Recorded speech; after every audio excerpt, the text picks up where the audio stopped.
Career counselling की इस series के दूसरे वीडियो में आपका स्वागत है। आज का ये वीडियो उन छात्रों के लिए है जिन्होंने अपना आईटीआई कंप्लीट कर लिया है और वो जॉब सर्च कर रहे हैं। तो आज के इस वीडियो में हम डिस्कस करेंगे उन सारी सरकारी और प्राइवेट जॉब्स के बारे में जिनमें आईटीआई के छात्र अप्लाई कर सकते हैं। ठीक है, तो चलिए शुरुआत करते हैं आज के इस वीडियो की। और सबसे पहले एक बार और रिवाइज कर लेते हैं हम।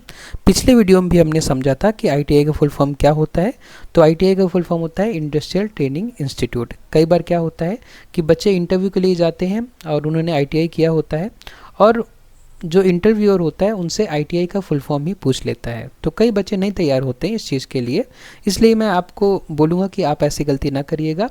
आप आईटीआई का फुल फॉर्म तो ज़रूर एटलीस्ट याद कर लीजिएगा। ठीक है, इंडस्ट्रियल ट्रेनिंग इंस्टीट्यूट। तो चलिए अब हम चर्चा करते हैं उन जॉब्स के बारे में जो कि सरकारी क्षेत्र में है आईटीआई के छात्रों के लिए। तो आईटीआई के छात्रों के लिए कैरियर अपॉर्चुनिटीज़ क्या होती हैं गवर्नमेंट सेक्टर में। तो सबसे पहले रेलवे जो है वो वैकेंसी निकालता है फिटर, इलेक्ट्रीशियन, मैकेनिक इत्यादि की। तो आप रेलवे की वैकेंसी भी आप देखते रह सकते हैं। ठीक है, जब भी वैकेंसी निकले तो आप तैयारी करके उसमें ज़रूर अप्लाई करिए। इसके अलावा एसएससी द्वारा भी टेक्नीशियन और ट्रेड्समैन की भर्ती निकाली जाती है। एसएससी मतलब होता है staff selection commission. Staff selection commission जो है वो गवर्नमेंट, जो सेंट्रल गवर्नमेंट वैकेंसीज होती हैं उनके लिए एग्ज़ाम कराता है। तो टेक्नीशियन और ट्रेड्समैन की पोस्ट के लिए एसएससी द्वारा एग्ज़ाम कराया जाता है।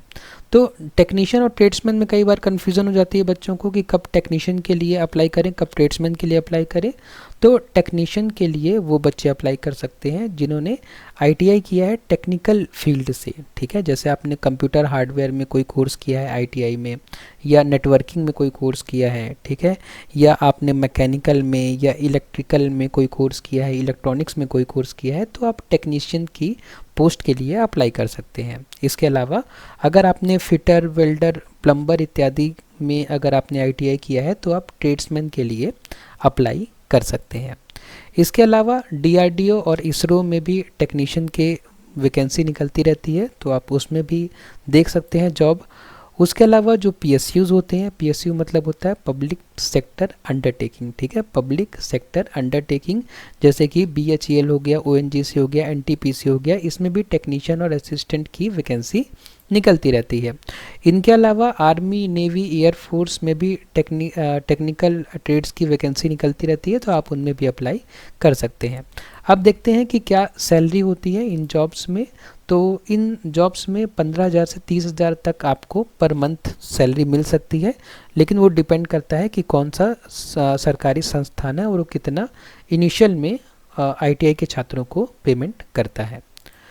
उसके बाद आप कैसे इन जॉब्स के लिए अप्लाई कर सकते हैं। तो इन जॉब्स में अप्लाई करने के लिए आप एसएससी की ऑफिशियल वेबसाइट में जाकर अप्लाई कर सकते हैं, जो भी वैकेंसी उस टाइम पे निकली होगी। उसके अलावा आप आरआरबी जो कि है हमारा होता है रेलवे रिक्रूटमेंट बोर्ड, उनकी वेबसाइट में जाके भी रेलवे की वैकेंसी के लिए अप्लाई कर सकते हैं। और इसके अलावा अप्रेंटिसशिप इंडिया नाम की वेबसाइट है, उसमें भी जाके आप अप्रेंटिसशिप के लिए मतलब अप्लाई कर सकते हैं। उसके अलावा संबंधित पीएसयू की वेबसाइट में जाके भी आप अप्लाई कर सकते हैं जॉब्स के लिए। ठीक है, जैसे कि पीएसयूज़ हैं, आप उनकी वेबसाइट में जाइए, जैसे बीएचईएल है, ठीक है, आईओसीएल है, आप उनकी वेबसाइट में जाइए और उनकी वेबसाइट में देखिए कि नोटिफिकेशन में आपको कोई रिसेंट वैकेंसी दिख रही है क्या। अगर वैकेंसी आपके हिसाब से है तो आप अप्लाई करिए, एग्ज़ाम की तैयारी करिए और एग्ज़ाम दीजिए, अच्छे से आपका सिलेक्शन हो जाएगा। ठीक है, इसके बाद अब देखते हैं कि प्राइवेट सेक्टर में आईटीआई के छात्रों के लिए कौन कौन से करियर विकल्प होते हैं। तो सबसे पहले आईटीआई के छात्र technician, machine operator, maintenance engineer की पोस्ट में प्राइवेट सेक्टर में काम कर सकते हैं। उसके अलावा आईटी कंपनियों में भी हार्डवेयर सपोर्ट के लिए भी आईटीआई के छात्रों की आवश्यकता होती है। उसके अलावा इलेक्ट्रिकल, मैकेनिकल फील्ड की छोटी कंपनियों में भी तकनीकी कार्य के लिए आईटीआई के छात्रों की ज़रूरत होती है। और जो प्राइवेट सेक्टर होते हैं वो कितनी सैलरी देते हैं, तो वो भी 10 से 25,000 तक आपके अनुभव के हिसाब से आपको सैलरी देते हैं। और जैसे जैसे आप काम करते जाएंगे तो आपकी सैलरी भी बढ़ती जाती है।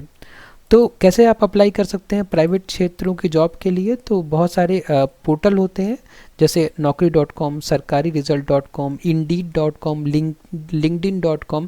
तो इन सारी वेबसाइट्स में आप रेगुलर विजिट करिए और देखिए कि किस टाइम पे कौन सी वैकेंसी निकली है, और आप हमेशा वैकेंसी के लिए रेडी रहिए, ठीक है। आप हमेशा अपनी तैयारी रखिए, जब भी वैकेंसी निकले तो आप कोशिश करिए कि आप जो है उनके एग्ज़ाम को प्रॉपरली पास करें, तो आपका सिलेक्शन हो ही जाएगा, ठीक है। आप क्या कर सकते हैं कि सीधे कंपनियों की वेबसाइट में भी जा सकते हैं, जैसे कि आपका जो भी कंपनी है, ठीक है, जैसे L&T हो गया, ठीक है। तो ये सारी कंपनी हो गई, L&T हो गया, टाटा हो गई, तो इन सारी कंपनियों की वेबसाइट में भी जाके आप डायरेक्टली अप्लाई कर सकते हैं अपने डिग्री या सर्टिफिकेट के हिसाब से। उसके अलावा प्लेसमेंट और अप्रेंटिसशिप के लिए फेयर्स भी, मतलब मेले भी लगते हैं, ठीक है। कई बार आपके शहर में रोज़गार मेला लगता है, तो आप उसमें भी जाइए, ठीक है, और उसमें भी आप जॉब के लिए अप्लाई करिए। उसके अलावा ये एक टेबल है, आप चाहें तो इस टेबल का स्क्रीनशॉट ले सकते हैं। इसमें मैंने सरकारी और प्राइवेट जॉब कौन कौन सी होती हैं, जॉब प्रोफाइल, और कौन कौन से संस्थान उन प्रोफाइल में जॉब्स निकालते हैं, है ना, वैकेंसी निकालते हैं, और वैसे ही प्राइवेट, और उनकी सैलरी कितनी होती है, और आप कैसे उन जॉब्स के लिए अप्लाई कर सकते हैं, ये सारी डिटेल इस टेबल में आपको मिल जाएगी। आप चाहें तो इसका स्क्रीनशॉट ले लीजिए और आप अपने हिसाब से कई जगह पे अप्लाई कर सकते हैं। देखिए, जॉब के लिए आपको जो है मल्टीपल जगह अप्लाई करना रहेगा, और अप्लाई करने से ज़्यादा ज़रूरी ये है कि आपको अपनी तैयारी रखनी पड़ेगी, ठीक है। मैं मानता हूँ कि जॉब्स थोड़ा कम है, ठीक है, लेकिन आप ये देखिए कि जॉब्स तो कम है, लेकिन अगर आप में क्वालिटी होगी तो आपको कहीं ना कहीं जॉब मिल ही जाएगी, ठीक है। अगर आपने अपनी पढ़ाई अच्छे से करी है, आपने स्किल अच्छे से सीखी है, तो आप कभी खाली नहीं बैठेंगे, ठीक है। अगर आप खाली बैठ रहे हैं तो आप एक बार अपने को देखिए कि क्या आप में अभी कुछ और इम्प्रूवमेंट होना बाकी है क्या। जब आप इम्प्रूवमेंट आप में हो जाएगा तो सिलेक्शन भी हो जाएगा। हालांकि मैं इस बात को मान रहा हूँ कि वैकेंसीज कम हुई हैं, ठीक है, इसमें कोई दो राय नहीं है, लेकिन अगर आप में क्षमता है, अगर आप कर सकते हैं, तो आप स्वरोजगार की तरफ भी बढ़ सकते हैं, ठीक है। आप कोशिश करिए कि आपने जो स्किल सीखी है उस स्किल का उपयोग करके आप कुछ रोजगार निर्मित कर सकें, आप खुद भी काम कर सकें, कुछ लोगों को काम दे सकें, तो सबसे बेस्ट ऑप्शन होगा, ठीक है। अगर आप स्वरोजगार निर्मित कर सकें तो उससे अच्छा कुछ होगा ही नहीं, ठीक है। लेकिन अगर जो थोड़ी बहुत वैकेंसीज हैं सरकारी और प्राइवेट क्षेत्रों में, तो उनके लिए आप कुछ इस तरीके से अप्लाई कर सकते हैं, ठीक है। तो अब आगे एक डिस्क्लेमर है कि ये सभी जो जानकारी जो मैंने आपको बताई, ये विभिन्न सरकारी पोर्टल्स, कुछ जॉब पोर्टल्स और कंपनी की वेबसाइट पर आधारित है, ठीक है। ये सारी इन्फॉर्मेशन मैंने कहीं कहीं से इकट्ठा की है और आपको बता रहा हूँ, ठीक है। ज़रूरी नहीं है कि ये एकदम एक्यूरेट 100% सही हो, थोड़ा बहुत इधर उधर हो सकता है। सैलरी की जो रेंज होगी वो आपके लोकेशन, एक्सपीरियंस और कंपनी की पॉलिसी के अनुसार बदल सकती है, ठीक है। ज़रूरी नहीं है कि मैंने 10,000 बोला है तो 10,000 ही होगा, हो सकता है कोई कंपनी आपको 8,000 दे, कोई कंपनी आपको 12,000 दे, ठीक है। तो इस बात पे हमें विवाद नहीं करना है, थोड़ा बहुत अप डाउन हो सकता है। कृपया आवेदन करने से पहले संबंधित संस्था की आधिकारिक सूचना अवश्य पढ़ लें। तो जब भी आप कहीं आवेदन करें जॉब के लिए, तो जो आधिकारिक सूचना है, जो ऑफिशियल वेबसाइट में उनकी सूचना है, उसको ज़रूर जो है आप पढ़ लें, ठीक है। उसके बाद आज की इस वीडियो में बस इतना ही। अगर आपको वीडियो पसंद आया तो वीडियो को लाइक करें, शेयर करें अपने फ्रेंड्स के साथ में, और सब्सक्राइब करें चैनल को। आपने वीडियो लास्ट तक देखा उसके लिए बहुत बहुत धन्यवाद।